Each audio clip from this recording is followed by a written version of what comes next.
noise, which by convention is pretty steady, really. Anyway, welcome back to the F12 TDF. It's been awesome, man. I've been back home for much longer than I have on average. Like this year, traveling wise, has been ridiculous, which is why the first drive video took so long to film. By the way, first drive video, what did you think of it? Comment below. I really wish that I could create the sort of higher level of quality content more regularly. Annoyingly, it's quite expensive and time consuming, but the results, I think, are really cool. And just the process of doing it is very enjoyable. So hopefully we can create some higher quality content in the future. But anyway, today is very significant. So whenever I commit to a car and buy something, in this case the F12 TDF, I love to immerse myself in as many aspects of the brand and the history and the context of the car as to what makes it significant and special. What makes this car special is its history. Not only is the car itself fantastic, but the history of it and where the name TDF came from, for me, is a super important part of this car. So today, I'm heading down to a supercar dealership called DK Engineering. It just so happens that they have an original 250 TDF in their showroom for me to go and have a look at. To give it some context, these things are ultra rare and hyper expensive. So it's going to be an honor to be able to put this modern day interpretation side by side with the original 250 TDF and find out what other amazing cars those guys have got in stock.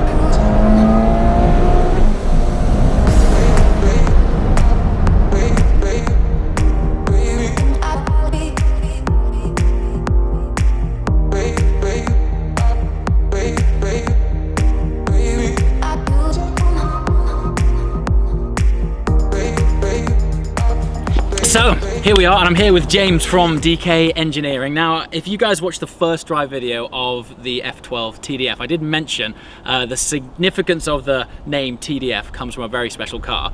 It just so happens that we're standing next to that very car right now. Now, nobody is in a better position to tell us about the significance of this car than James himself. So, dude, first of all, pleasure to meet you. Great to meet you, thanks for coming. It's awesome. I'm not sure if you guys have seen these guys online. I've been following their journey for the last few years. They've always got some phenomenal photos on Instagram of the kind of cars they deal with. I'll stick a link below to their page.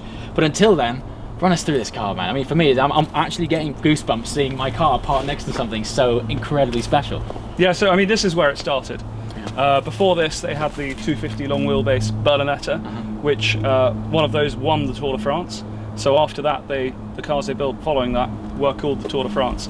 So this is one of the very first cars. In fact, it is the first car, in my opinion, to leave the factory called a Tour de France or a 250 GT Tour de France. It's ridiculously cool. Yeah. So we're stood next to what we believe is the very first car. If you ask me, I would say this is. I mean, I've seen other cars go through auction and they call the earlier Berlinettas Tour de France in inverted commas, but for all intents and purposes, this was the first car called a 250 Tour de France.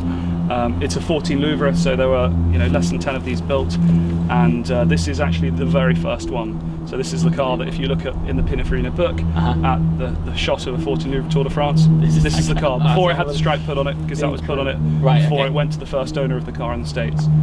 But yeah, so this is, I think, the first. Fantastic. So earlier on, you were telling me that while the car itself is special, you guys from DK also have quite a long history with this specific car. Yeah. I mean, the early history of the car is amazing. It was owned by a guy called Tony Paravano, who's one of the sort of original California racing car guys. He always had racing cars, are out racing every weekend. And he owned this in the 50s, so as a new car it was delivered to him with the stripe as you see it today, absolutely as you see it today in this spec. And it was raced a couple of times before he had to part the country and left California, and never to be seen again as a result of a tax scandal. I'm not quite sure what the whole story is, but it's quite a famous story. And then later on, the car was owned by Walt Disney. So this was actually, if you've ever watched Herbie the Love Bug, this is the car that was in the film. The baddie, so to speak, drives this car, and Herbie falls in love with the other car, and that is this car, and it looked exactly as it is today. A few years later, it was sold to one of the team, so probably a production manager or something like that. And his son famously took the car out one night for a drive in Beverly Hills, over-revved it, blew it up, left it at the side of the road. So this car actually was at the side of the road for 2 weeks, just left as an abandoned old Ferrari. You know, by that time I think this was probably the early 60s. Right, okay. And it just didn't have the value that we see in them today. And it was bought by a guy eventually who wanted to restore it. So fast forward to the 70s, and the car was taken apart, and then the restoration wasn't properly started or continued until 1993, when my father bought the car from a very close friend in the States. And when we got the car, I remember I was quite young, but we got the car and everything was wrapped up in newspaper in 1973. So it's literally in bits? Absolutely in bits. Everything was original. Everything was there. It was just a part. And it was a California car. It had been in Arizona, following California for those 20 years that it was owned by a friend of ours. Really? So it was an amazing restoration because it was super, super original. And a lot of these cars in the 70s, 80s and 90s, you know, they might have had unsensitive restorations, or they might have been raced and crashed and damaged, but not this car. And one of the things that my father always says is he even put the original exhaust back on it. It was that original, and that's unheard of when you're restoring an old car like this. Absolutely. So we had it for a few years. He showed it, well, he famously raced it on a Saturday, took it to a concours on the Sunday, and won the concours, which was pretty cool. Man, the story of this car just keeps on going. So many layers. So we sold it in the late 90s, and it went to the States with one owner. And it came back to Europe about 10 years ago, and a great friend and client of mine said, I really want a 14 Louvre Tour de France, but it's got to be a really, really good one, because they were racing cars, quite a few of them have a bit of a mixed, very difficult history.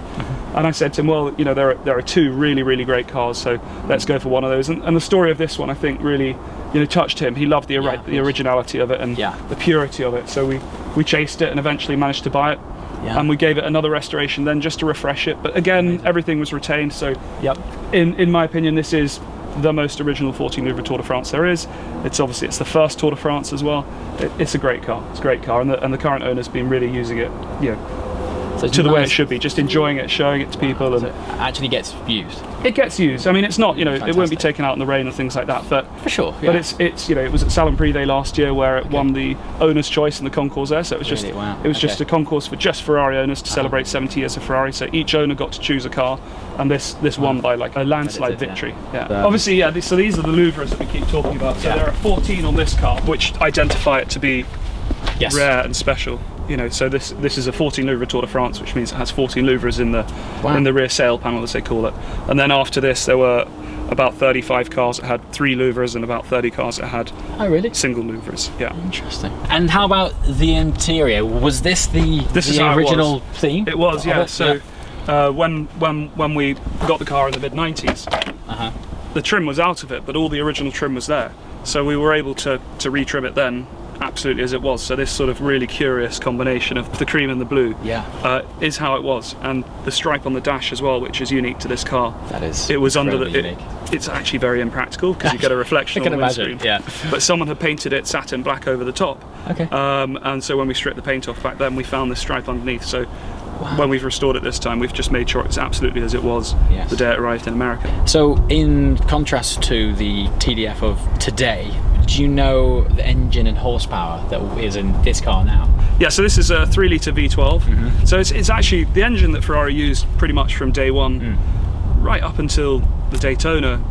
The basis of it is a very similar design for the majority of the cars they built. They had some quirky one-offs and things. Some of the racing cars had 4 cylinders and stuff, but you know, the 250 V12 is really what they had for certainly most of the 1950s, right up to the 250 short wheelbase in 1960. So it's a 3-litre V12. These earlier engines are more torquey than powerful. So a later short wheelbase engine, for example, would probably have about 290 horsepower, whereas this is probably about 260. But as an engine on the road, it's actually really nice. It's, you know, it's all about torque. And of course the car's so light. It's an all aluminium body. Anyway, you know, it's a strong, heavy chassis, but everything else is lightweight. And that's why the cars did really well in period. That's why they won events like Tour de France, which was on mainly on public roads across France, which the race went on for like 10 days, right? Yeah. And it was road and track. So they would race across the country to a racetrack, to then do a race, to then race elsewhere. And as you say, like, sometimes between 6 and 9 days. It's unbelievable. And that's why the Ferraris did so well, because they were It's hardcore endurance racing. Yeah, and they were built to last. And let's not forget the roads in the 50s were not like exactly. I mean, you think we've got bad roads? Imagine what they were like then. Unbelievable. Which is when you look at the speeds that some of these guys got up to in the period. You know, like when Sterling Moss won Nile Emilia in the mid 50s, his average speed was 99 miles an hour, which Actually, if you think about that, over that would be tricky now.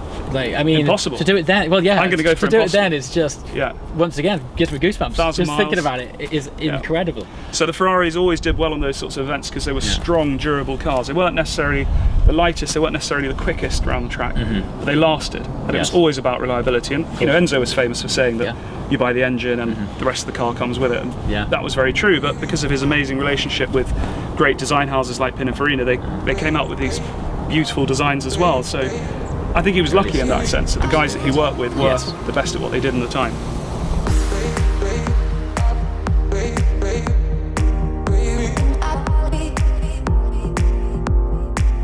Okay, so now we've got these two cars back to back. This is an incredible moment. I wasn't joking earlier on when I said that I had goosebumps. This is the kind of view you do not see every day. It's a distinctly above average Monday. So let's start with the obvious comparisons. Now, James was telling us earlier what makes this car significant is the 14 louvers here. Distinctly out louvered on the TDF, but you can very much see where the DNA has come from these two cars. I'd be fascinated to be in the design studio when Ferrari are designing the sort of modern day equivalent of these classic cars, just to see how much of a comparison they draw between each car. Overall, we can see that they're obviously front-engined V12s, but let's think about the details which would correspond in a modern-day interpretation. These vents here, for example, on the original, could well be interpreted as the equivalent of these vents here on the TDF. One of my favourite features of the TDF is how flared the rear arches are. It really does have big hips, it's really strong haunch. If we just conveniently pan back to the original, you can see where that DNA continues through in the car. There's a very defined hip on this car, it's just sculpted out alongside the louvers. Obviously the original is quite dainty in comparison. I mean, you wouldn't believe the size difference. These two are parked back to back and we've lined them up as best as we can, and that's how much more the F12 TDF is sticking out beyond the width of the original. It's such a big car, but that's what made these cars so great. It was threading them down narrow streets of France in the 50s. Can't say the same for the new car. It's absolutely huge. So if you're familiar with modern day Ferraris, particularly the front engine cars, you'll know that at the back they have this luggage compartment with matching straps in order to put your luggage and tie it down securely. That is something that has been carried over from historic Ferraris, none more so. Look, there is a direct link here with the DNA of this car. They've got these gorgeous leather straps purposely there to hold your luggage on this rear shelf. To be able to just pan back and have these two car doors open back to back, look at this. One there, to be able to just jump back in and see the modern day interpretation right there is such a special experience. I also really love the fact that it has an absolutely huge grille, just like the F12 TDF. If you compare this with the standard F12, the grille on this looks like it's about to eat you.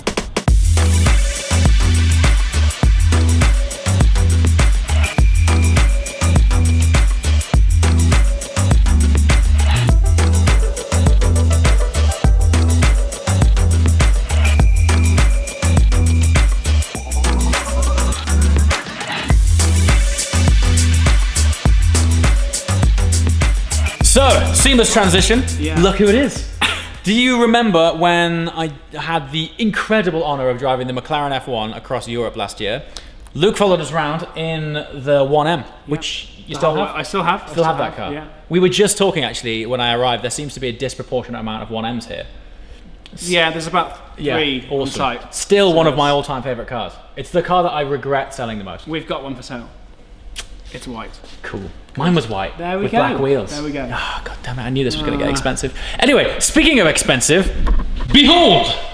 Okay, so when you walk into a room like this, you never really know where to begin. So let's start from the start. Now, interestingly, what we spotted here is there are two 599 GTOs. You can just see the other one there with the stripe on the bonnet. It's rare enough to get two 599 GTOs in the room. Even rarer when they're both painted in the same color, which in the case of these two is Bianco Fuji, which is kind of like a pearl. It's almost like a mother of pearl type of pearlescent white. In certain lights it looks silver. To have two in the same room, very cool. Okay, let's just go and check out the interior on this. Wow, the pearlescent effect on this is incredible. Wow, look at this. Look at it. It's amazing how this is just a generation away, just one generation from the F12 TDF, and all of the instrumentation is such a different feel. Also, interestingly, in the TDF and also the Speciale, Ferrari introduced this sort of instrument cluster stalk where they've got exactly the same buttons, still shrouded in satin carbon, but it comes off this really cool stalk. It's really interesting seeing how it's evolved even just from one generation. It's very special to be around a car like this. And something else that I'm not sure if the camera's doing it justice, the size of these things. The width of this car is absolutely colossal. And here's the second. So this is also Bianco Fuji, but we're now right-hand drive, one owner from new, 599 GTO. This one's spec'd with the harnesses. Yeah, this room is actually ridiculous. At first glance, you just look at it and think, lots of supercars in the room. There's two 8Cs and two 599 GTOs here. Granted, this is a rarer 8C Spider. These things make the most glorious V8 soundtrack. So to be able to take the roof off and have some of that direct earhole port injection is awesome. So 8C Spiders, they actually only made 500 of them, and I love the Italian attention to detail there. Look at that, it actually looks like quite random placement really for something to be embroidered, but just on the side bolster of the driver's seat you've got that little Alfa Romeo badge. It's really cool. Cool story about this, 550 Barchetta, they only made 448 of these cars. Now interestingly, this has been fitted with the upgraded high-speed roof. So the original roof that came with this car kind of was, shall we say, a little bit unreliable at higher speeds. It was predominantly designed to be driven with the roof off it. But if you did want to put the roof on and go fast, this roof was made, which allows you to go about 130 miles an hour with the canvas roof. But one of the owners of this exact car wanted to use the car all the time at high speed. So he commissioned a special carbon fiber roof to also get fitted to this car. And as such, this particular model has 3 roofs for one car. Pretty crazy stuff. So of course, all the cars in here are special, but it's not until you dig beneath the surface that you find out there's some really special stuff in here. This 575 Maranello, for example, is a 1 of 9 cars because it's a manual and also the HGTC package, which means it's the handling package with the fancy wheels. Very cool, very rare. One of the great things about open gated gearboxes, they make this awesome reassuring clicking noise. Look. Such a reassuring sound. It's like you've slammed a rifle bolt in. You're about to fire off your V12. Super special.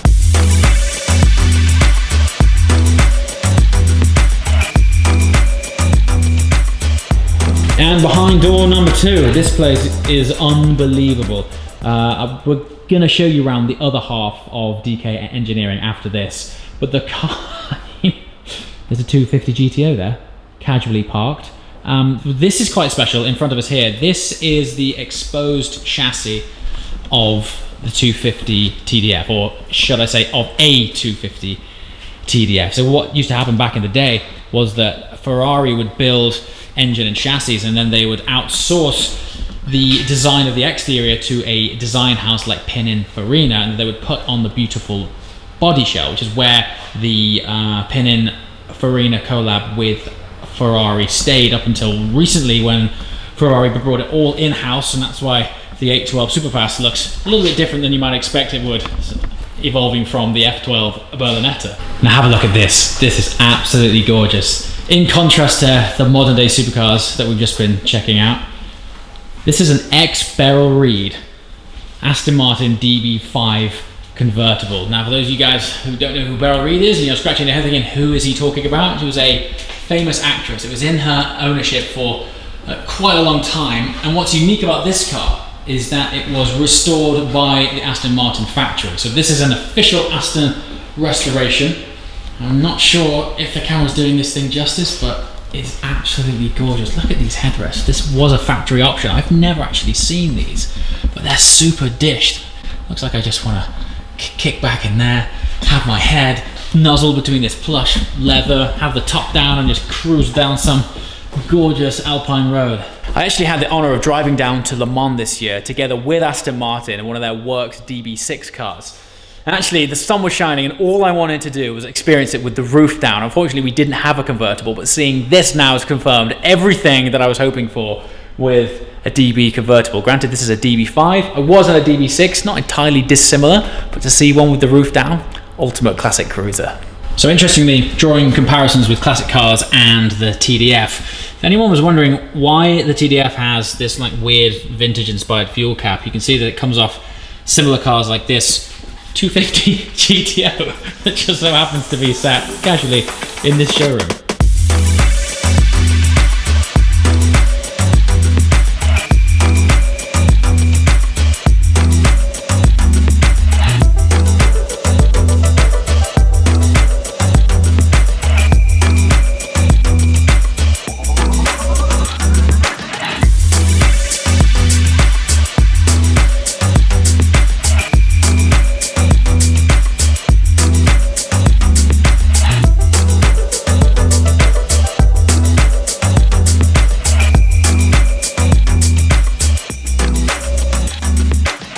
And welcome to the next venue, the largest venue, DK Storage. So not only do they sell and restore incredible classic cars and sell modern supercars, but they now have this modern supercar storage warehouse, and it's absolutely colossal.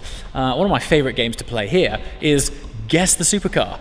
I mean, look at this place. It's just full of cars under covers. This corner in particular is pretty interesting. So at a guess, we're looking at a 599 GTO.